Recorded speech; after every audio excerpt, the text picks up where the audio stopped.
between DME and Moldflow software, we really feel that we can now push the limits of what we can accomplish as far as thermal control.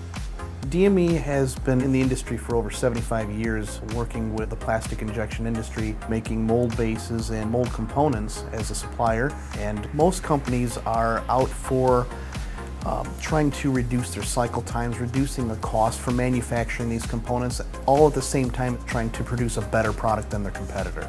The strategy that DME has applied to this concept is adding TrueCool to our line of products, which is thermal control of plastic injection molds. And we do that through additively manufacturing conformal cooling cores and cavity inserts, lifters, slides, whatever the case may be.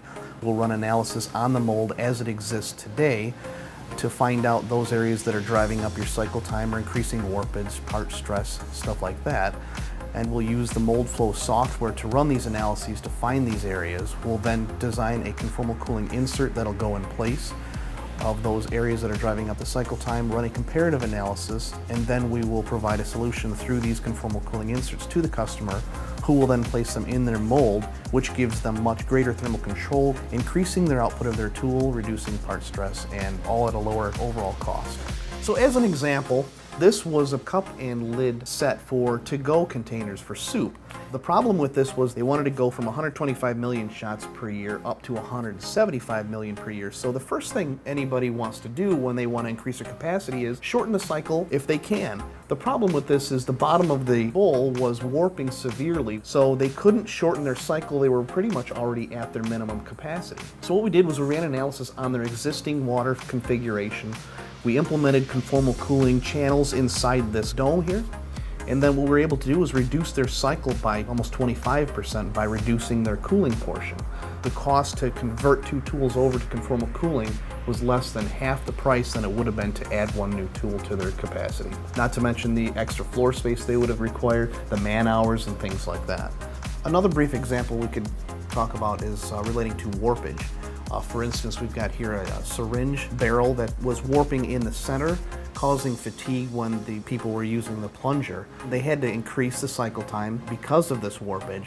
One of the benefits of conformal cooling and additive manufacturing is if they were to enlarge the bubbler style cooling they had going through here, there would still be no support inside that channel, and therefore you're jeopardizing your structural integrity of your part and could possibly collapse over time.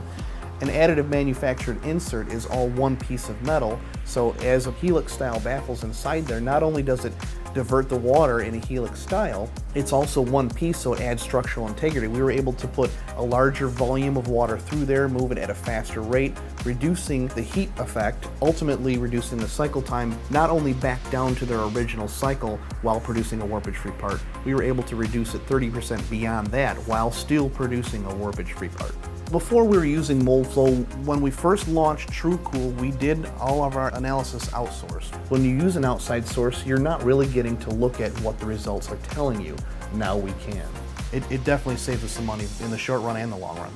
So adding Moldflow to our capabilities has really helped us stay on that forward trend of always pushing the limits, always advancing the industry, and being the leader in the industry for plastic injection molding.